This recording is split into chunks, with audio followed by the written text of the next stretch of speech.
goodmorningnews.in, जो आपको रखे सबसे आगे। हम समझते हैं कि वही आज सबसे बड़ा मैनिफेस्टो है और उसी की रोशनी में हमने बिहार के लिए जो न्यूनतम मांगे हैं और जो लंबित मांगे हैं, जिसको लेकर के साल भर पूरे छात्र नौजवान लड़ते हैं, किसान लड़ते हैं, गरीब लड़ते हैं, जमीन के लिए, आवास के लिए, राशन के लिए, उन तमाम महिलाएं अपनी आज़ादी के लिए, सुरक्षा के लिए, उन्हीं मुद्दों को सम्मिलित करके, उन्हीं मांगों को सम्मिलित करके हमने एक घोषणा पत्र तैयार किया है।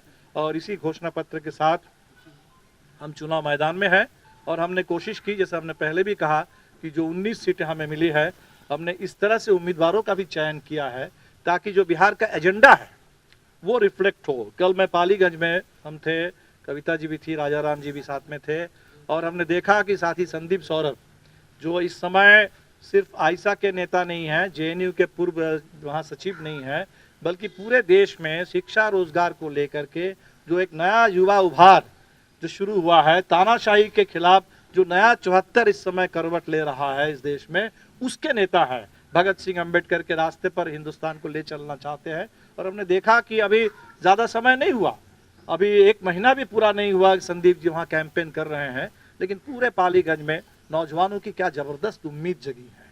छात्र नौजवान वो बिल्कुल, उसमें कहीं कोई सामाजिक राजनीतिक कोई घेरेबंदी नहीं है, वो सारे कह रहे हैं कि हम पहले जिनको भी वोट देते रहे, इस बार हमारा वोट संदीप जी के लिए है, क्योंकि उम्मीद जगी है।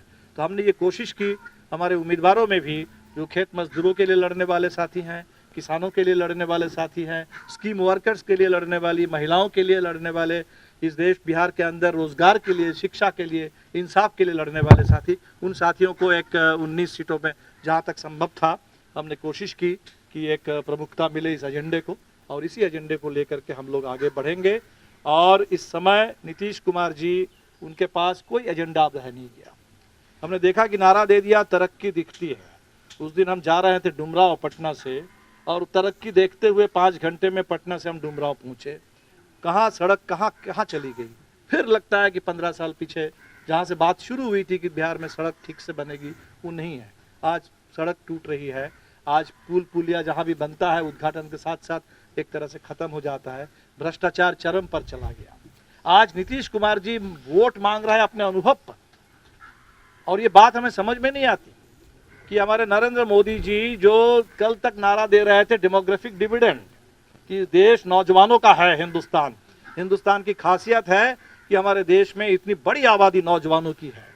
और आज ये 70 साल से ऊपर वाले लोग जो कर्मचारियों के लिए कह रहे हैं कि 50 साल के बाद कर्मचारियों को वीआरएस ले लेना चाहिए, घर बैठ जाना चाहिए, तो कर्मचारियों के लिए 50 साल, और ये 70 साल के ऊपर वाले लोग वो आकर के अनुभव के नाम पर वोट मांग रहे हैं। जिस अनुभव और नौकरशाही को लेकर के, झूठ बोल करके बिहार को गुमराह करने में वो अनुभव खर्च हुआ है, वो अनुभव, उसकी आप कोई जरूरत नहीं है उस अनुभव के साथ। इसीलिए हमने कहा कि बिहार की जनता नीतीश कुमार जी को अपने अनुभव पर जब इतना घमंड है, उनके अनुभव के खजाना को लोग इस बार और थोड़ा समृद्ध कर देंगे, उसमें नया अनुभव जोड़ देंगे कि जो मुख्यमंत्री जनादेश के साथ विश्वासघात करता है, जो मुख्यमंत्री मिट्टी में मिल जाएंगे लेकिन आरएसएस के साथ नहीं मिलेंगे कह करके आरएसएस के साथ जाकर के मिल जाते हैं, उस मुख्यमंत्री को, उस पूरी सरकार को कैसे खारिज किया जाता है, कैसे चुनाव में बेदखल किया जाता है सत्ता से। इस बार वो अनुभव भी नीतीश कुमार जी को मिलने वाला है। उनका अनुभव का खजाना जनता इस बार थोड़ा और भरपूर उसको कर देगी।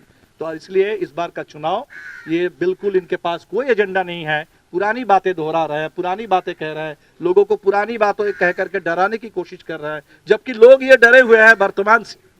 लोग डरे हुए हैं कि ये कोरोना महामारी, ये जो हो रहा है मानवाधिकार के हनन, ये जो हो रहा है इस देश में निर्दोष नौजवानों को जेल में डालना, तो बिहार में कोई डॉक्टर कफील खान के साथ ऐसा बर्ताव ना हो, किसी उमर खालिद को बिहार में गिरफ्तार ना किया जाए, बिहार के किसी स्टैन स्वामी को कहीं उस तरह से महाराष्ट्र के पुलिस आकर के उठा के ना ले जाए।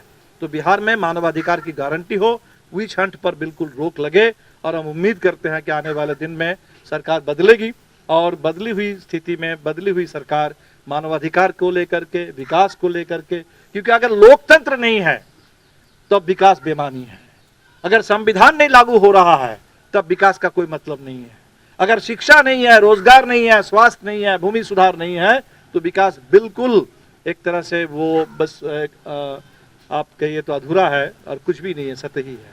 दूसरा, जो सरकार चले ये लगातार बढ़े हैं, तो इसके लिए जो भी कानून बने हुए हैं वो ठीक से लागू हो, चाहे वो SC/ST पर कानून है या बिहार के अंदर आरक्षण का कानून है या पूरे सांप्रदायिक मामले में जहाँ दंगा हो रहा है वहाँ प्रशासन को, वहाँ के अधिकारियों को इसके लिए जिम्मेदार ठहराया जाए। ये सब कुछ काम बिहार के लिए करना ज़रूरी है। महिलाओं के ऊपर जो उत्पीड़न है, जिसके लिए पूरे दुनिया के सामने बिहार शर्मसार हो गया है, तो वो बहुत बड़ा सवाल है। और जब सरकारी जो शेल्टर होम है वहाँ अगर ये स्थिति है तो आप सोच सकते हैं कि गांव की क्या स्थिति है। तो इसलिए बहुत ज़रूरी है कि आप कोई शेल्टर होम खोल देंगे, बुजुर्गों के लिए ओल्ड एज होम खोल देंगे, बच्चों के लिए जुवेनाइल होम खोल देंगे और उसका कोई ऑडिट नहीं, कोई देखरेख नहीं, कहीं कोई मॉनिटरिंग नहीं, वहाँ क्या हो रहा है नहीं हो रहा है। अचानक कोई बात आती है बहुत दिनों के बाद और फिर उसको दबा दिया जाता है, लिपापोती कर दी जाती है। तो ये जो सिस्टम है वो सिस्टम चले, बने भी और ठीक से चले भी। और इसमें सारे ओल्ड एज के लोग, आपके पूरे बच्चों के लिए, सबके लिए, जो बेसहारा लोग हैं सबके लिए ये शेल्टर होम्स बने और ठीक से उसका संचालन हो। Old age pension, social security बहुत बड़ा सवाल है। अब ओल्ड एज पेंशन के नाम पर आप देख लीजिए कि पूरे देश में लगता है कि लोगों को हम भीख दे रहे हैं। 500,000 रुपये, उसमें भी वो समय पर नहीं मिलता, उसमें भी वो लोग कमीशन मांग लेते हैं। तो मिनिमम आज पूरे ऑल इंडिया में एक पेंशन की डिमांड को लेकर के लोकसभा चुनाव में भी दिल्ली में बड़ा प्रदर्शन हुआ था। हम लोग एक डिमांड थी कि कम से कम 100 रुपया रोज तो आप देंगे, 3,000 रुपये महीने में तो लोगों को पेंशन मिलेगा। तो ये पेंशन सोशल सिक्योरिटी जो बहुत मिनिमम डिमांड है वो उसकी गारंटी हो। बिहार में जितने अभी इस समय आंदोलन चल रहे हैं, पॉपुलर मूवमेंट, उसकी सारी मांगे हमारी नज़र से तो बहुत ही ज़रूरी मांग है। यहाँ के नियोजित शिक्षक जो equal pay for equal work के लिए लड़ रहे हैं, आशा, आंगनबाड़ी, जीविका, रसोईया, उनकी जो मांगे हैं जिसको लेकर के साल भर आंदोलन चलता है। और नीतीश कुमार सरकार की एक खासियत है, ये फिर नौकरशाही के बल पर चलने वाली सरकार है। किसी भी जन आंदोलन में आज तक उसकी जो मांग है, उसके जो शिष्टमंडल होते हैं, उनके प्रतिनिधियों के साथ मिलना शायद ही नीतीश कुमार ने आज तक शिक्षकों से मिला हो, छात्रों से मिला हो, इन तमाम महिला जो स्कीम वर्कर्स है उनके साथ मिलने का काम किया हो, कभी मिलते नहीं है, कोई बात सुनते भी नहीं है।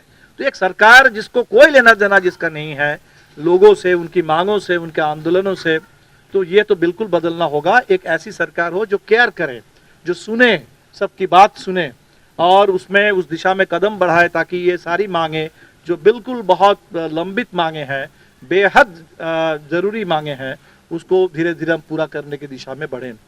बिहार के जेलों में बहुत दिनों से बहुत लोग बंद पड़े हुए हैं, जिसमें हमारे बहुत सारे राजनीतिक आंदोलन के, किसान आंदोलन के साथी बंद पड़े हुए हैं। अभी हमारे बहुत सारे साथी, उनको जेल से चुनाव लड़ना पड़ रहा है।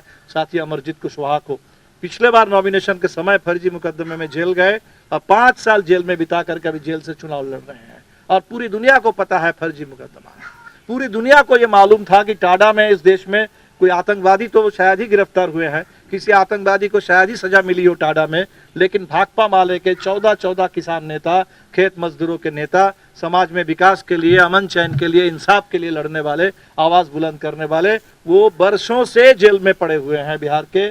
और कॉमरेड शाहजहां से लेकर के 5 साथी जेल में ही रह करके ठीक से इलाज भी नहीं हो पाया और वो साथी गुजर गए। तो हम समझते हैं कि ये जितने जेल में वर्षों से जो साथी बंद पड़े हुए हैं, उन तमाम लोगों की, राजनीतिक बंदियों की रिहाई का कार्यक्रम बने। और आज ये चाहे भीमा कोरेगांव के नाम पर हो, दिल्ली दंगे के नाम पर हो, ये जो एक परिपाटी चल पड़ी है कि NIA, इस देश में जो संघीय ढांचा है उसका कोई मतलब नहीं रह गया। goodmorningnews.in, जो आपको रखे सबसे आगे।